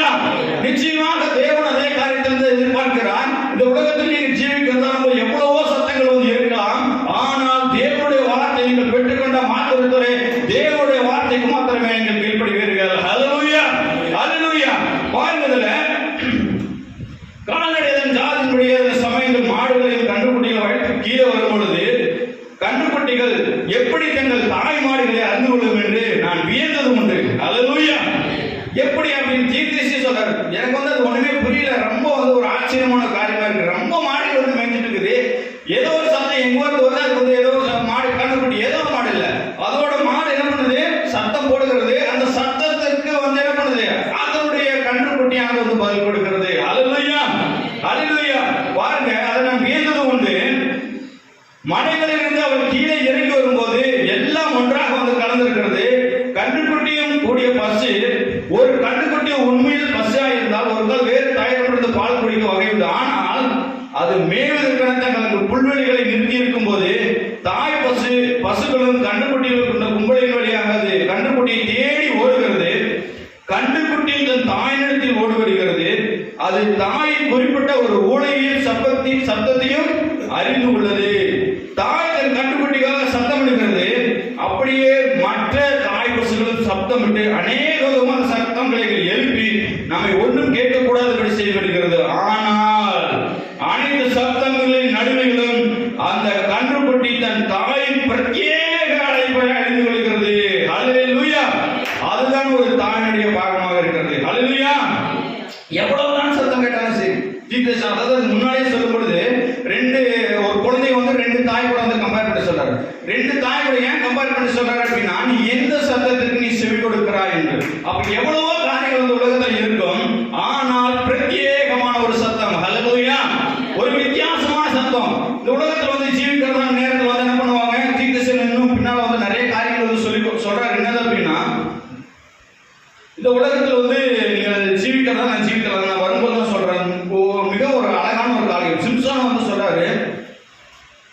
தாவீது வந்து இந்த உலகத்தில் வந்து ஜீவிக்கிற நேரத்தில் என்ன பண்றாரு அப்படின்னா, அவருக்கு வந்து என்ன பண்றாங்க, கோலியாத் வந்து என்ன பண்றான், இந்த உங்களோட சேனை எல்லாவற்றையும் என்ன பண்ண போறேன், நான் வந்து நிர்மூலமாக்க போகிறேன். ஆனால் உங்களில் யாராவது ஒருத்தர் வந்து என்ன பண்றாங்க, யாராவது வீரன் என்ன பண்ணுங்க, நீங்க எதிர்த்து வந்து வரலாம் அப்படின்னு சொல்லி சொல்றாங்க. அப்புறம் இந்த தீர்க்கதரிசனம் வந்து இந்த காரியத்தை எப்படி சொல்றாரு அப்படின்னா, இந்த உலகத்தில் வந்து நீங்கள் ஜீவிக்கிறதான போது என்ன பண்ணுவாங்க அப்படின்னா, உங்களுக்கு வந்து PhD பட்டம், அப்படி அந்த பட்டம், இந்த பட்டம், அது இது என்ன பண்ணுவாங்க, பைபிள் காலேஜ் சம்பந்தமான எல்லாவற்றையும் என்ன பண்ணுவாங்க, உங்களுக்கு வந்து திணிப்பாங்க. அதான் இது சொல்றாரு. தாவீதுக்கு என்ன பண்றாங்க அப்படின்னா, இந்த மாதிரி பட்டங்கள் எல்லாவற்றையும் திணிக்கிறான். அதனால என்ன பண்ண முடியல, அவனால வந்து அதில் வந்து ஏற்றுக்கொள்ள முடியல. ஏன் ஏற்றுக்கொள்ள முடியலன்னா, அது வந்து எனக்கு வந்து தேவையில்லாத ஒரு காரியம். ஏன்னா அது எதனை என்ன பண்ணாது, நித்தியத்திற்கு என்னை வந்து வழி நடத்தாது. ஏன் என்னை வழி நடத்தாது அப்படின்னா, இந்த கவசங்களையும் சரி, அதை என்ன பண்ற தாவீதுக்கு, நீ வந்து என்ன பண்ணப்பா, இவ்வளவு பெரிய ஆளா இருக்கிறான், அவங்க கூட போய் என்ன பண்ண முடியாது, உன்னால வந்து சண்டை போட்டு நீ வந்து யுத்தம் பண்ணி உன்னால வந்து ஜெயிக்க முடியாது. ஆகவே என்ன பண்ணு, நீ உனக்கு தேவையான கவசங்கள் எல்லாவற்றையும் என்ன பண்ணு, நீ வந்து அணிந்து கொள்ள வேண்டும். என்ன பண்றாங்க, அவனுக்கு அது இதுன்னு எல்லா கவசங்களையும் வந்து போட்டு விட்டுறாங்க. என்ன பண்றாங்க, அந்த PhD பட்டம், அந்த பட்டம், இந்த பட்டம், பைபிள் காலேஜ்ல அந்த கோர்ஸ், இந்த கோர்ஸ், எல்லா கோர்ஸையும் திணிச்சு என்ன பண்றாங்க, இது எல்லாத்தையும் கட்டிட்டு நீ என்ன பண்ணு, யுத்தத்துக்கு போப்பா அப்படின்னு சொல்லி சொல்றாங்க. அப்ப என்ன பண்ண முடியல, இந்த தாவீதுனால என்ன பண்ண முடியல, யுத்தத்துக்கு போக முடியவில்லை. ஏன் முடியவில்லை என்றால், இந்த காரியங்கள் எல்லாம் என்ன பண்ண முடியல, அவனால வந்து ஒன்றுமே செய்ய முடியல. அந்த காரியங்களை அவனால வந்து ஏற்றுக்கொள்ள முடியவில்லை. அவனுக்கு தேவை வந்து ஒரே ஒரு கவன், ஹல்லேலூயா, அவனுக்கு தேவை ஒரே ஒரு வார்த்தை. ஒரே ஒரு வார்த்தை இருந்தால் மட்டும் போதும். மற்ற அவசியமான தேவையில்லாத என்ன பண்ணுவது, அந்த கவசங்களும் சரி, அந்த உடைகளும் சரி, அந்த ஈட்டியும் சரி, அந்த PhD பட்டமும் சரி, அந்த LLB பட்டமும் சரி, அந்த பட்டம், இந்த பட்டம், எந்த பட்டங்களும் அவனுக்கு வந்து தேவையே இல்லை. தேவனுடைய வார்த்தை மாத்திரம் அவனுக்கு தேவையில்லதா இருந்தது, ஹல்லேலூயா. அப்ப என்ன பண்றாங்க, அவங்க எல்லா கவசத்தையும் போட்டு, நீ போப்பா சண்டைக்கு, போப்பா சண்டைக்கு, ஏப்பா நீங்க கம்முனு இருந்தோம், என்னால என்ன பண்ண முடியல, இது எல்லாத்தையும் போட்டுட்டு என்னால யுத்தத்திற்கு என்னால வந்து போக முடியவில்லை. ஆகவே இந்த பட்டங்கள், இந்த காரியங்கள் எல்லாவற்றையும் என்ன பண்ணுங்க, என்னை விட்டு என்ன பண்ணுங்க, முதலாவது நீங்க நீக்கி விட்டுருங்க அப்படின்னு சொல்லி சொல்ற தாவீது. ஓகே, நான் நீக்கி விட்டுறேன். அப்ப நீ என்னப்பா பண்ணுவேன், அவன் இவ்வளவு பெரிய மனுஷனா இருக்கிறானே, அவன் வந்து எப்படி ஒன்னாலும் வந்து அடிக்க முடியும், ஹல்லேலூயா. அது வந்து நம்மளுடைய சிந்தை. அதான் சொல்றாரு. அப்படி நீ யோசிச்ச அப்படின்னா அது வந்து என்ன ஆயிடுச்சு, அது உன்னுடைய சிந்தை. ஆனால் அந்த தாவீது என்ன பண்ணல அப்படின்னா, ஓ எனக்கு இந்த காரியங்கள் எதுவுமே என்னது, உன்னோட கவசங்களும் உன்னோட எதுவுமே ஈட்டிகளாக எதுவுமே எனக்கு வந்து தேவை இல்லவே இல்லை. தேவனுடைய வார்த்தை இருந்தால் போதும், நிச்சயமாக என்ன பண்ண முடியும், என்னால் வந்து வெற்றியை காண முடியும். அப்ப என்ன பண்றாங்க, இவ்வளவு பெரிய மனுஷனா இருக்கிறானப்பா, அவனுக்கு எப்படிப்பா நீங்க ஜெயிக்க முடியும், உனக்கு போட்டுக்கிற எல்லா கவசங்களையும் நீ வேணாம் வேணாம் வேணாம் வேணாம்னு சொல்லிட்டியே, உனக்கு எல்லாம் எவ்வளவோ டாக்டர் பட்டம் கொடுக்குறோம், உனக்கு எவ்வளவு வந்து போஸ்டிங் நான் கொடுக்குறோம்னு சொன்னோம், உன்னை வந்து ஏதோ ஒரு யூத் மீட்டிங் உன்னை சேர்த்து விடணும்னு சொன்னோம், உனக்கு வந்து ஏதோ பட்டங்கள் என்னென்னமோ உனக்கு வந்து சொல்லணும்னு சொன்னேன்ப்பா, இது எல்லாத்தையும் வேணாம் வேணாம் வேணாம்னு சொல்லிட்டு நீ போறியப்பா, எப்படி பாடி அவங்களுக்கு முன்னால் உன்னை எதிர்த்து நின்று அந்த மனிதனை வந்து நீ ஜெயிக்க முடியும் அப்படின்னு வந்து கேட்கிறதா நேரத்தில் ஓ தாவீது சொல்றாங்க, இதெல்லாம் எனக்கு என்னது, எந்த பட்டங்களும் தேவையில்லை, எந்த கவசங்களும் தேவையில்லை, நான் தேவனை சார்ந்து இருக்கிறேன், நிச்சயமாக தேவனை வந்து ஜெயித்து கொடுக்க முடியும் என்று சொல்லி அவன் வந்து என்ன பண்றான், அது எல்லாத்தையும் கழித்து எழுதி விடுகிறான். ஒரே ஒரு கவன் போதும், தேவனுடைய வார்த்தை என்ற கவன் எனக்கு வந்து போதும், நான் வந்து ஜெயிக்க முடியும் என்று சொல்லி அவன் என்ன பண்றான், எல்லாத்தையும் விட்டுட்டான். சரி ஓகே நீ போ, நாங்க சொல்றதா சொல்லிட்டோம், அதுக்கு மேல நீ போன அப்படின்னா அது உன்னுடைய காரியம் அப்படின்னு சொல்லிட்டு அங்க இருக்கிறவங்க எல்லாரும் சொல்றாங்க. ஓகே பரவாயில்ல, இருந்தாலும் இந்த பட்டங்களும் உங்களுடைய காரியமும் உங்களோட கோட்பாடுகளும் இவை எதுவுமே எனக்கு அது தேவையில்லை, நான் தேவனை சார்ந்து இருக்கிறேன், தேவன் ஜெயத்தை கொடுப்பதற்கு போதுமானவர்கள் என்று சொல்லி என்ன பண்றான், அவனது கவனை சுற்றி அடிக்கிறான். எல்லா பட்டங்களும் என்ன ஆயிடுச்சு, சிதறி ஓடிச்சாங்க. ஹல்லேலூயா. எல்லா காரியங்களும் என்ன ஆயிடுச்சு, தேவனுடைய வார்த்தைக்கு முன்பாக நிற்க முடியவில்லை. ஹல்லேலூயா. நிச்சயமாக இந்த உலகமும் உலகத்தினுடைய ஸ்தாபனத்தினுடைய கோட்பாடுகளும் எல்லா காரியங்களும் தேவனுடைய வார்த்தை நம்மளுக்குள்ளாக இருந்தால் எதுவும் நம்மளை வந்து மேற்கொள்ள முடியாது. நிச்சயமாக என்ன பண்ண முடியாது, நாம் தான் செய்து பெற்றுக்கொள்ள கூடியவர்களாக இருக்கிறோம். தாவீதை போல தேவனுடைய வார்த்தை வந்து தாவீதுக்குள்ளாக இருந்ததினால் இந்த உலகத்தையும் உலகத்தினுடைய கோட்பாடுகளையும் உலகத்தினுடைய காரியங்களையும் அவனுக்கு என்ன பண்ணாங்கன்னா எவ்வளவோ போஸ்டிங் எல்லாம் கொடுத்தாங்க, எவ்வளவோ காரியத்தை செஞ்சாங்க. உன்னை வந்து நான் பிஷப் ஆக்குறேன், உன்னை வந்து இந்த காரியம் ஆக்குறேன், உன்னை வந்து யூத் விங் லீடர் ஆக்குறேன், உன்னை வந்து முக்கியமான ஒரு தனியாக ஒரு சபையை நான் கட்டி கொடுக்குறேன். எல்லா காரியங்களையும் சொன்னாலும் தேவனுடைய வார்த்தைக்கு முன்பாக எதுவும் வந்து நிற்க முடியவில்லை. ஹல்லேலூயா. நம்மளுடைய ஜீவிதத்திலும் அதுதான். உனக்கு நீ வந்து எங்க ஸ்தாபனத்துக்கு வந்துட்டீங்கன்னா உனக்கு நான் வீடு கட்டி கொடுப்பேன், எங்க ஸ்தாபனத்துக்கு வந்துட்டீங்கன்னா உனக்கு நல்ல ஒரு பொண்ணு பாட்டு கொடுப்பேன், எங்க ஸ்தாபனத்துக்கு வந்துட்டீங்கன்னா இந்த காரியத்தை நான் செய்வேன், உனக்கு வந்து கார் வாங்கி கொடுப்பேன். எதுவும் எனக்கு தேவையில்லை. இந்த தேவனுடைய வார்த்தை மாத்திரம் எனக்கு வந்து போதுமானதா இருக்கிறது. ஹல்லேலூயா, ஹல்லேலூயா. இதுல வந்து தீர்க்கதரிசனம் வந்து என்ன பண்றது தெளிவான நிறைய காரியங்கள் வந்து சொல்லியிருக்கிறார். அதில் ஒன்று நம்ம பார்க்கலாம். ஒரு 10 நிமிஷத்துல நான் முடிச்சிடறேன், டைம் வேறு ஆயிடுச்சு. ஹல்லேலூயா, ஹல்லேலூயா. பாருங்க, ஆபிரகாமை பார்க்கிறதான போது ஆபிரகாம் சாரா தேவன் வந்து ஒரு வாக்குத்தத்தத்தை கொடுத்து விட்டார். நிச்சயமாக என்ன ஆயிடும், உனக்கு நான் வந்து என்ன பண்ணுவேன், ஒரு குழந்தையை கொடுப்பேன், உன்னுடைய கற்பத்தின் ஆசீர்வாதத்தை என்ன பண்ணுவேன், இந்த கடற்கரை மணலை போலவும் வானத்தில் நட்சத்திரங்கள் போலவும் ஒரு சந்தையை நான் பெருக பண்ண என்று தேவன் வந்து வாக்குத்தத்தம் பண்ணிவிட்டார். ஆனால் ஆபிரகாம் என்ன பண்ணணும் அப்படின்னா அவனுடைய சுய புத்தியின் மேல அவன் வந்து சாயவில்லை. தேவன் என்ன காரியத்தை வந்து சொன்னாரோ அந்த காரியத்தை அவன் வந்து பெற்றுக்கொண்டான். ஹல்லேலூயா.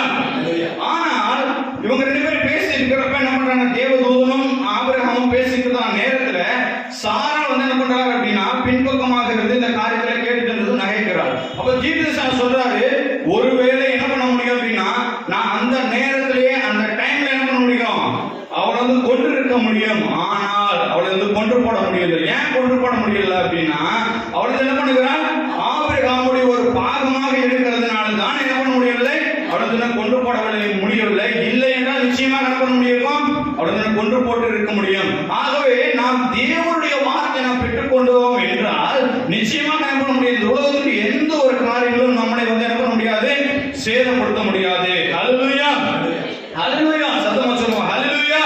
அப்ப உலகத்தையும் நாம் சார்ந்திருந்தோம் என்றால் தான் என்ன பண்ண முடியும், நாம் வந்து உலகம் வந்து மேற்கொள்ளும். ஆகவே உலகத்தையும் உலகத்துடைய காரியங்களும் சார்ந்திராமல் தேவனை மாத்திரம் நாம் வந்து பற்றிக்கொள்ள வேண்டும். அப்ப சாரா என்ன பண்றாரு, ஓரமா போயிட்டு நகைக்கிறார். அப்ப ஏன் நகைக்கிற அப்படின்னா, நிச்சயமா எனக்கு என்ன ஆயிடுச்சு, இந்த பெண்களுக்குரிய வழிபாடு நின்று 20 வருடங்கள் ஆயிடுச்சு, எனக்கு என்ன பண்ண முடியாது, என்னுடைய கற்பம் என்ன ஆயிட்டு எல்லாமே செத்து போயிட்டு. தீர்க்கதரிசனம் வந்து சொல்றாரு, சாராளுக்கு வந்து 17 வயதுல என்ன ஆயிட்டா அப்படின்னா அவருக்கு வந்து மேரேஜ் ஆயிடுச்சா. ஆனா இத்தனை வருடங்கள் ஆகியும் என்னால் வந்து என்ன பண்ண முடியாது, குழந்தை பெற்றுக்கொள்ள முடியவில்லை. இது வந்து என்ன ஆகாது, என்னுடைய சிந்தைக்கு எட்டாத ஒரு காரியம். ஹல்லேலூயா. ஆனால் சாராள் என்ன பண்றாள் அப்படின்னா அவருடைய சுயபுத்தியின் மேல் சாய்ந்து இந்த காரியம் எப்படி நடக்கும் என்று அவள் வந்து யோசித்துக் கொண்டிருக்கிறாள். ஆனால் ஆபிரகாமோ அவருடைய சுயபுத்தியின் மேல் அவன் சாராமல் தேவனை அவன் சார்ந்திருக்கிறான். ஹல்லேலூயா. தேவனை வந்து சார்ந்திருக்கிறதுனால தான் என்ன ஆயிட்டு அப்படின்னா அந்த இடத்துல வந்து தேவன் வந்து என்ன சொல்றார், அவருடைய வார்த்தையை பெற்றுக்கொண்டதினால் தேவன் வந்து அந்த இடத்துல வந்து கிரியை செய்ய ஆரம்பிக்கிறார். ஆனால் சாராளின் நிமித்தமாக அவர் வந்து தேவன் ஆபிரகாமை வந்து ஆசீர்வதிக்காமல் வந்து போகவில்லை. ஆபிரகாமை வந்து நிச்சயமாக என்ன பண்ணியிருக்கிறார், தேவன் வந்து ஆசீர்வதித்தார். ஆனால் சாராளை கொண்டு போட்டிருக்க முடியும் தேவனால்.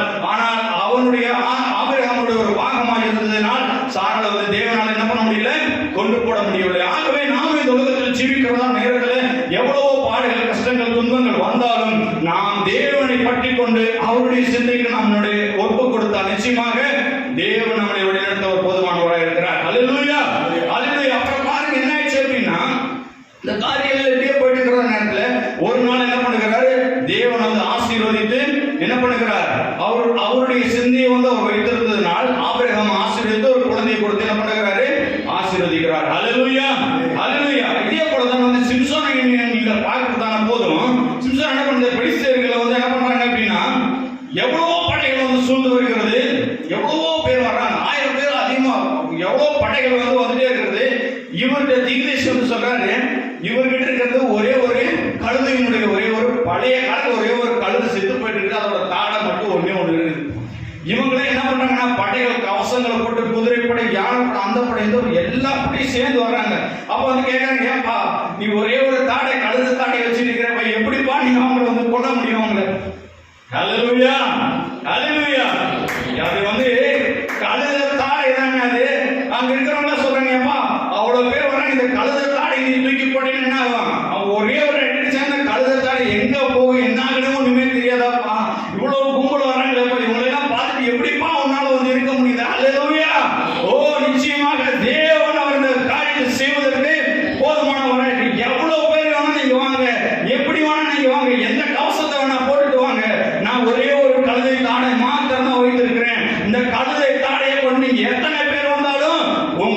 அவனால் வந்து மேற்கொள்ள முடியும். அல்லேலூயா. அது வந்து தீர்க்கதரிசி சொல்றாரு, அது வந்து செத்து போன ஒரு பழைய ஒரு கழுதையோட ஒரு அந்த ஒரு பழைய கழுதை அதோட அந்த இதே முதல்ல என்ன ஆயிட்டு இருக்கணும் அப்படின்னா அந்த அதோட வலிமை வந்து இழந்துட்டு இருக்கும். அந்த மாதிரி ஒரு கழுதை தாடி எடுத்து எவ்வளவு பண்ற 1000 பேர் எப்படிங்க முடியும்? அல்லேலூயா. அங்க இருக்கவங்க சொல்றாங்க இந்த கழுதை தாடி அவன் அங்க இருக்கிற ஏதாவது ஒண்ணு வந்து மேல அடிச்சானாவே அந்த கழுதை தாடி என்ன ஆயிடும்னா சுக்குநூறாக நொறுக்கி போயிருமாப்பா. இதை வச்சு உன்னால என்னப்பா பண்ண முடியும்? அல்லேலூயா. ஓ அவன் சொன்னான், என்னுடைய தேவன் அவர் பெரியவராக இருக்கிறார், என்னுடைய தேவன் எனக்குள்ளாக இருப்பதனால் நிச்சயமாக இந்த கழுதை தாடையை கொண்டு எல்லாரையும் நான் வெட்டி போடுவதற்கு நான் போதுமானவரே தேவன் இருக்கிறார் என்று சொல்லி என்ன பண்ணான்? ஒரே ஒரு தாடியை கொண்டு எல்லாரையும் வந்து என்ன பண்ணா அவன் வெட்டி வீழ்த்தினான். அல்லேலூயா. அல்லேலூயா. அப்ப அந்த கழுதை தாடி அதுக்கப்புறமே என்ன ஆகலையா? ஒண்ணுமே ஆகவே இல்லை. எதனால ஒண்ணுமே ஆகல அப்படின்னா தேவனுடைய வார்த்தையானது அந்த கழுதை தாடைக்குள்ளாகவும் தேவனுடைய வார்த்தையானது அந்த மனிதனுக்குள்ளாகவும் இருந்ததுனால என்ன பண்ண முடியல? உலகமும் உலகத்தினுடைய காரியங்கள் எதுவுமே என்ன பண்ண முடியல? அந்த மனிதனை மேற்கொள்ள முடியவில்லை. அல்லேலூயா. அல்லேலூயா. சத்தமாக சொல்லுமா? அல்லேலூயா. அப்ப என்ன பண்ண முடியாது? உலகமும் உலகத்தினுடைய எந்த ஒரு காரியங்களையும் உங்களை வந்து ஒன்றுமே செய்யவே முடியாது. நிச்சயமாக தேவனுடைய வார்த்தை இருந்தது என்றால் நீங்கள் உங்களுடைய சிந்தையை வந்து தேவன் பக்கத்தில் வந்து திருப்பினால் மாத்திரம் என்ன பண்ண முடியும்? தேவன் வந்து கிரியை செய்ய முடியும். ரெண்டே காரியத்தை நான் சொல்லி வந்து முடித்து விடுகிறேன். பாருங்க, இந்த டைம்ல வந்து இன்னும் ஒரே ஒரு காரியத்தை வந்து சொல்றான். ஆனா தேவன் வந்து என்ன பண்றாரு அப்படின்னா இந்த நோவாவுடைய நாட்கள்ல வந்து என்ன சொல்றாரு அப்படின்னா நிச்சயமாக ஒரு பேழையை வந்து உண்டு பண்ண சொல்கிறார். நோவா என்ன பண்றாரு? தேவனுடைய வார்த்தைக்கு வந்து கீழ்ப்படிந்து ஒரு பேழையை வந்து உண்டு பண்ணுகிறார். அந்த இருக்கிற மனுஷங்க எல்லாம் சொல்லிட்டு இருக்கிறாங்க, ஏன்பா மழையும் வரல, மழை வர்றதுக்கான எந்த ஒரு அறிகுறியும் இல்லை, நீ என்னப்பா இந்த மாதிரி வந்து ஒரு பேழையை உண்டு பண்ற அப்படின்னு சொல்லிட்டு உண்டு பண்ணிட்டு இருக்கிற, எந்த ஒரு காரியமும் இல்லவே இல்லை, எப்படி மழை வரும்? மழையா வரக்கு எந்த ஒரு சாத்தியம் இல்லையே. நம்ம என்ன பண்றோம்? நோவா வந்து என்ன பண்ணிட்டு இருக்கிறான்? அவனுடைய சிந்தையை வந்து தேவன் பக்கமாக வைத்திருக்கிறான். அல்லேலூயா. அப்ப அந்த உலகத்தில் இருக்கிற மனுஷங்க என்ன பண்றாங்க? உலகமும் உலகத்தினுடைய காரியங்கள் எல்லாம் அழிந்து போகிறதுனால் அவனுடைய சிந்தை உலகத்தினுடைய சிந்தையை வந்து என்ன பண்றான்? நோவாவிட்ட வந்து கொண்டு வந்து வைக்கிறான். உனக்கு தான் சொல்லிட்டேன், மழையும் பெய்யாது, ஒண்ணுமே இல்லை, எந்த ஒரு அறிகுறியுமே இல்லை, நீ எதுக்குப்பா நீ வந்து இந்த மாதிரி வந்து கட்டிட்டு இருக்கிற அப்படின்னு சொல்லுகிறதான போது நோவா வந்து சொல்லுகிறார், இல்லை இல்லை இல்லை இல்லை, ஏதோ ஒரு காரியம் என்னுடைய தேவன் வந்து சொல்லி இருக்கிறார், அந்த காரியம் நிச்சயமாக நடந்தே ஆகும். அல்லேலூயா. அல்லேலூயா. அப்ப நோவாவுக்குள்ள இருந்ததான விசுவாசத்தை பாருங்க. தேவன் சொல்லி இருக்கிறார், அவன் வந்து என்ன பண்ண முடியும்? அவனுடைய சிந்தையின் மேல் அவன் வந்து சாயவில்லை. தேவன் சொல்லி இருக்கிறார், நிச்சயமாக ஒரு நாளில் அது நடக்கும் என்று. அல்லேலூயா. அல்லேலூயா. அப்ப என்ன ஆகணும்? தேவன் சொல்லி இருந்தால் நிச்சயமாக அது ஒரு நாள் நடந்தே ஆக வேண்டும். தேவன் வந்து சொன்ன காரியம் நடக்கவில்லை என்றால் தேவன் வந்து பொய் சொல்லுகிறவராக இருப்பார். ஆகவே தேவன் வந்து என்ன சொல்றாரு? ஒரு காரியத்தை வந்து சொல்லி இருக்கிறார், மழை வந்து வரும், மழை வந்து இந்த காரியங்கள் இப்படியாக ஆகும், உலகத்தினுடைய எல்லா காரியங்களும் நீங்கள் என்ன எல்லாரும் வந்து பேழைக்குள்ளாக வந்துவிடும் என்று சொல்லுகிறான போது யாரும் என்ன பண்ண முடியல? பேழைக்குள்ளாக வர முடியவில்லை. ஏன் என்றால் பேழைக்குள்ளாக வர முடியவில்லை என்றால் தேவனுடைய வார்த்தையானது யாருக்குள்ளாக அவங்களுக்கு கூட சொன்ன யாரும் வந்து தேவனுடைய வார்த்தை அவர்கள் வந்து ஏற்றுக்கொள்ள முடியவில்லை. அவர்கள் என்ன பண்ணினாங்க அப்படின்னா அவருடைய சொந்த புத்தியின் மேல் சாய்ந்ததுனால என்ன பண்ண முடியல? தேவனுடைய வார்த்தைக்குள்ளாக அவர்களுடைய அவனோட குடும்பத்தை சார்ந்தவர்கள் என்ன பண்ணாங்க? தேவனுடைய வார்த்தைக்குள்ளாக சாய்ந்து தேவனுடைய வார்த்தை ஏற்றுக்கொண்டதுனால என்ன பண்ணாங்க? அந்த நோவாவுடைய அந்த குடும்பம் மாத்திரமே வந்து அந்த அன்றைய காலத்தில் வந்து காக்கப்பட்டது. அல்லேலூயா. அப்ப நோவாவின் காலத்தில் வந்து விஞ்ஞானம் வந்து ரொம்ப வந்து பெருத்ததாக சொல்றாங்க. விஞ்ஞானிகள் எல்லாம் என்ன பண்ணாங்க? இந்த காலத்தில் இருந்ததை காட்டிலும் விஞ்ஞானிகள் வந்து அதிக மடங்கு அதிகம். தீர்க்கதரிசி சொல்றாரு, அந்த டைம்ல வந்து நீங்க பிரமிடுகள் எல்லாம் கட்டினாங்க அப்படின்னா அந்த பிரமிடுகள் வந்து ஒரு வண்ண பூச்சிகளை வந்து கொண்டு சுண்ணாம்பு, அந்த சுண்ணாம்பு ஏதோ ஒரு வகையான ஒரு கலவையை வந்து என்ன பண்ணுவாங்க அப்படின்னா வச்சு வந்து கட்டுவாங்க.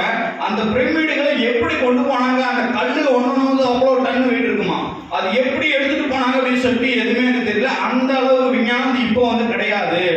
அந்த அளவுக்கு விஞ்ஞானம் அப்பவே இருந்துச்சு. அப்ப இருந்த நேரத்தில் பாருங்க, அந்த பிரமிடுலாம் ஒன்னொன்னு கட்டுறதுக்கு எவ்வளவோ ஒரு டன் வெயிட்டுகளை எல்லாத்தையும் எப்படி தூக்கிட்டு போனாங்க அப்படின்னு சொல்லிட்டு யோசிக்கவே முடியல. அந்த ஒரு காரியம் வந்து தூக்கி சொல்றாரு. அப்புறம் என்ன சொல்றாருன்னா அந்த காலத்துல வந்து சாயமானது ஒரு சட்டையில வந்து போட்டிருந்தாங்க அப்படின்னா அந்த சாயமானது வந்து இப்போ வரைக்கும் வந்து என்ன ஆகல? வெளுத்து போகவே இல்லை. அதே போல பரிமள தைலம் யாராவது ஒரு இறந்துட்டாங்க அப்படின்னா அவங்களுக்கு கொடுக்க வேண்டிய காரியம் அந்த பரிமள தைலம் சரி அந்த உடம்பு வந்து கெட்டு போகாம இருக்கிற தைலம் இப்போ வரைக்கும் யாருனால என்ன பண்ண முடியல?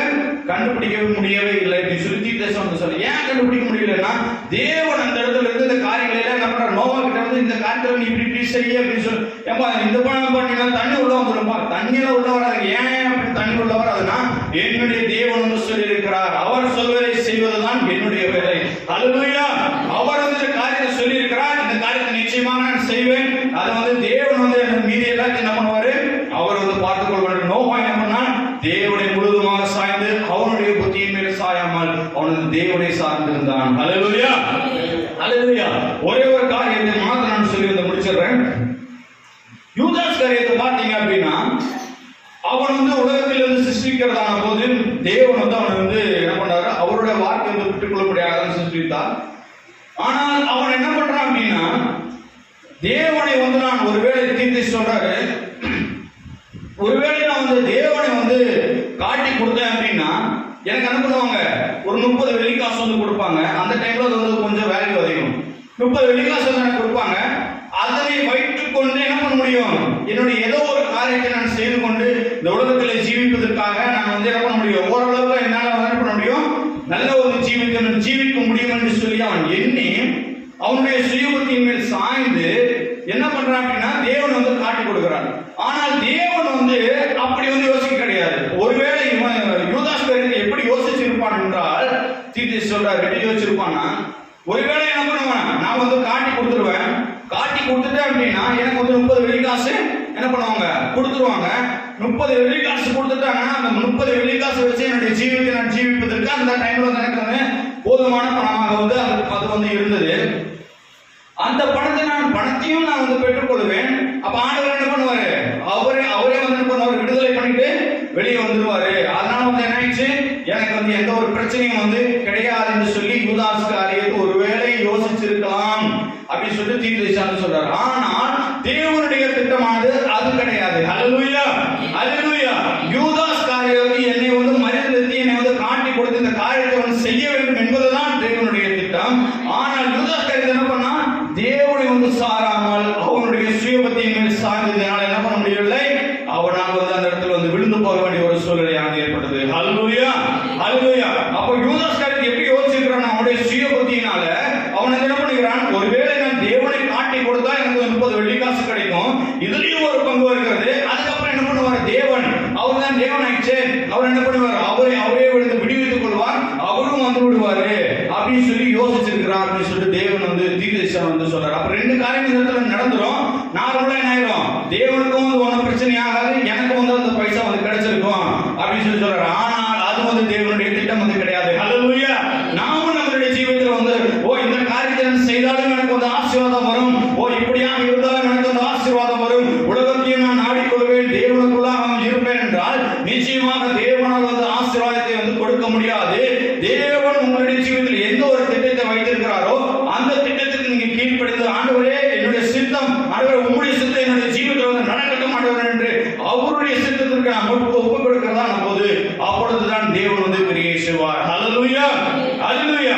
பாருங்க, ஆகவே நம்மளுடைய சுய புத்தியின் மேல் நம்ம சாயாமல் தேவனுடைய வார்த்தைக்கு நாம் இணங்குகிறதான போது, தேவனுடைய வார்த்தைக்கு நாம் முற்றிலுமாக கீழ்ப்படுகிறதான போது நிச்சயமாக தேவன் நம்மளை ஆசீர்வதித்து காப்பதற்கு அவர் போதுமானவராக இருக்கிறார். இன்னும் நிறைய காரியங்களை தீர்த்து சொல்லிக்கிறாரு. டைம் இருந்தால் நம்ம இன்னொரு டைம் வந்து இதே காரியத்தை வந்து மீண்டுமாக நாம் தியானிக்கலாம். கர்த்தர் தாமே தொடர்ந்து நம்ம ஒவ்வொருவரையும் ஆசீர்வதிப்பார்.